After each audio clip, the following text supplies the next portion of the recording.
I had an existential crisis in my freshman year of high school. Why? Because my brain told me that my existence was only as useful as an IKEA furniture. My mom being there to witness it all. It was a pathetic sight. Let's just say that I was depressed over my breakup, where he dumped me over an Xbox 360. Okay, look, I made a video about this already, so just watch that after this one. I don't want to embarrass myself again. Anyway, my breakup wasn't the reason I started watching anime. Growing up, I used to watch a lot of Cartoon Network where they would frequently air anime shows. In English dub. I watched Beyblade, Bakugan, and Avatar. I played Kingdom Hearts. Those aren't even considered one of the classics, but they were still anime to me. It was all that I had, and it was fire. Until my dad hosed it down and unplugged the cable because he chose to spend money on food over anime. I had to scramble for another hobby since pushing my siblings one by one down the stairs wasn't gonna cut it. That's when I picked up my very first manga, Fruits Basket. And let me tell you, it was life-changing. I borrowed all 23 volumes from my local library, binged it, and kissed all 23 covers because that's how much I loved it. Ew! Weeb cooties! I also managed to convert a couple of my friends into reading manga and made them not normies. However, when high school came around, those two same friends turned a full 180 on me and mocked how anime is gross and not cool. And I was like, how can you do this to me after everything? Which one of these hot anime waifus and husbandos hurt you? Shut up, shut up! No one needs to know I had the hots for drawing, okay? I'm not weird like you, Alex. I'm weird? Impossible. I'm not weird. I just like anime. Is it bad to share that and enjoy it with my friends? But no one in my high school know what anime is. So maybe what I like is weird? I don't want to be remembered as that weird kid in high school. I should be liking real people, not a bunch of lines drawn on paper. Oh my god. I am weird. Let me just say that I don't blame my friends because I really was pushy with the anime stuff back then. And we all know that no one likes to get pushed into doing things that they don't want. That's pretty much the only reasonable explanation I could think of for them to take a dig at me. As a result, I felt very self-conscious and lost interest in a lot of my hobbies, especially anime. Sharing my thoughts and opinions in conversations felt very uncomfortable. I felt like I needed to please people 24/7. I also lost those friends since they found new people that bonded better with them. So yeah, your girl is going through it. It wasn't until I met this girl named Taylor, not her real name, in my Japanese class who let me borrow her first volume of Death Note. The edge was real. I painted my iPad case black and wrote Death Note with a whiteout pen. My dad got angry at me when he noticed my iPad case that he said, "Ay nako, ano to, Death Note? This is bad. Why don't you change it to Life Note?" Life Note is not my favorite anime, Dad! Death Note was exactly what I needed at the time to embrace my edge. And Taylor, if you're watching this, honestly, you were pretty cool sharing it. Thanks for being my best weeb friend. Shut the f*** up, you female dog. Are you serious? No, you! I didn't want to keep reading Death Note anymore after my fight with Taylor. Yes, r/ actually happened. And with gone, I sort of lost interest.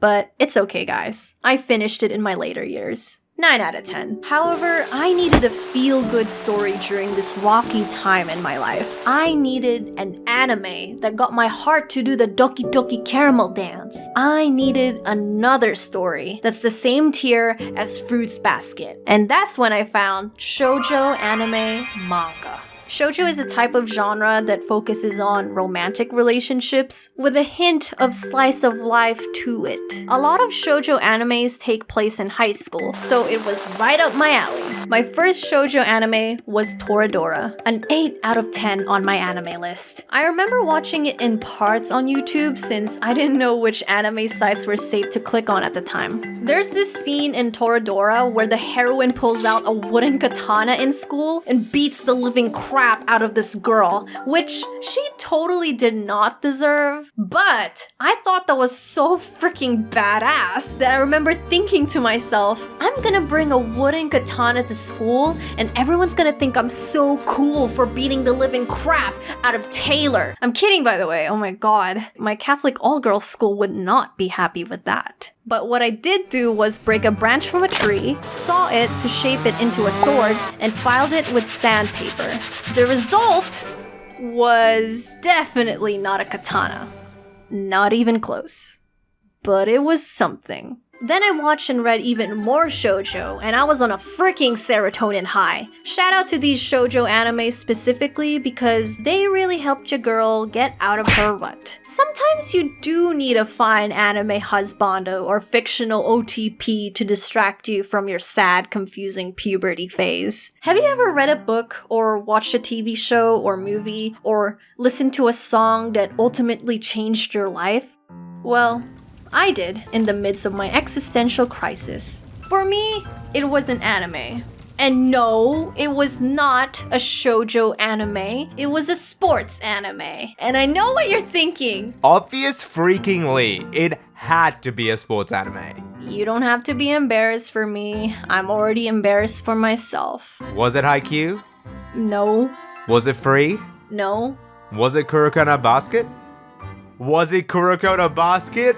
Was it Kuroko no Basket? Yes, it was Kuroko no Basket. Don't make fun of me! As cheesy as it sounds, Kuroko no Basket was the anime that got me out of my funk. And I expect you all to respect that, okay? Some of y'all have questionable anime tastes, so don't even think about it. There was just something about the story and lessons in Kuroko no Basket that made me look at myself and ask the hard questions. Am I being complacent? Am I really okay with how I am right now? Have I already given up on myself? And that's when it all hit me. I was okay being sad. I was okay wallowing in my own negativity and doubts. I was okay not putting in the effort to make myself happy. Even though I was okay putting up with all those things, ultimately, I was not okay. And that's when I decided that it all had to stop. So I picked myself up and seriously took up sports in my next school year. Yes, I literally took up sports thanks to a sports anime. I took up karate, basketball, and badminton, which led me to go out more, expose myself to new environments and new people, and broaden my interest. And by broadening my interests, I mean by writing questionable anime fanfiction. And let me tell you, I was really good at it. I still don't think I have it all quite figured out in my own personal journey, and that's okay. As long as I live my life at my own pace, I believe that things usually figure themselves out in their own time. Now, let me leave you with this question. Which anime changed your life? And are you guys still lost on where to find the Hiccups animatic? I've been seeing a lot of comments saying they couldn't find my animatic from my last video. My dear fellow weebs, for it is patiently waiting for you, rose in hand, on my Nebula channel. Nebula is a creator-owned streaming service where all your favorite creators post early and ad-free videos. On Nebula, I post behind the scenes and other exclusive content like my Hiccups animatic. You can also find Nebula originals like Half As Interesting's Crime Spree. Basically, this dude has to break 8 out of the 34 weirdest laws in America in in 72 hours while being hunted down by his writers in hopes to tag him. There's even Nebula classes where you can learn directly from your favorite creators, like Wendover's class on persuasive arguments or Low Spec Gamer's class on making videos on a budget, with a new class dropping every week. So if you'd love to support me and help this channel out, then click on the link below or go to nebula.app/Alex's Corner for 20% off your monthly subscription. That's $8 a month. Make sure you sign up to my link below so they know I sent you. Thank you to Nebula for sponsoring this video, and thank you to you guys for your love and support as always.